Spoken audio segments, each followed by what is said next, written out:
But Dan Geltrude says this is a universal issue.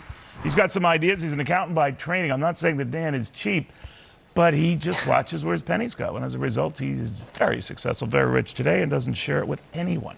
Dan, always good seeing you, my friend. What do you make of this, that it seems that generation specifically is out of control when it comes to their finances?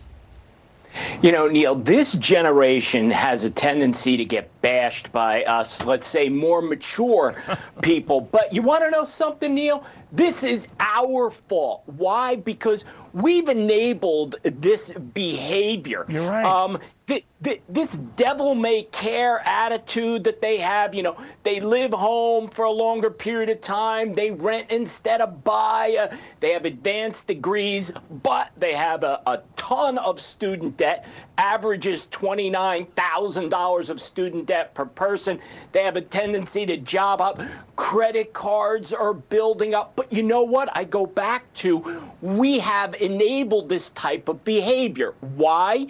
Because there haven't been any consequences. I know you made reference to what goes on down in Washington, D.C., right, with the national debt. Right. Well, there's no Everyone difference. does it, right?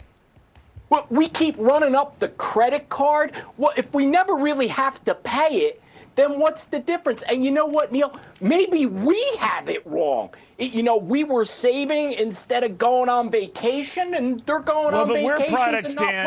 Our parents were of the greatest generation. And, of course, they were born by a World War, Depression, and they were tight with their money because they had to be. They had no choice.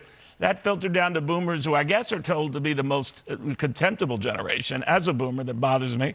But nevertheless, that we all have to be aware of the money that's going out and the money that isn't nearly as much coming in.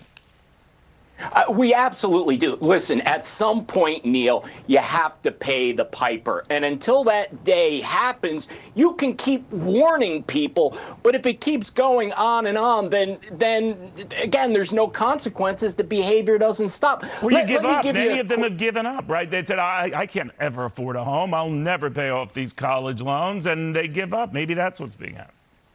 Well, they may very well give up, but listen, many of them are living a good life. Let me give you a quick example.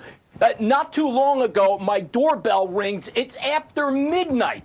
I'm like, who the hell's ringing my bell? I don't know whether to go to the gun safe or answer the door. I answer the door. There's a guy standing there with a sandwich. I said, I didn't order a sandwich. My son comes running upstairs from the home theater and says, oh, Dad, that's my sandwich.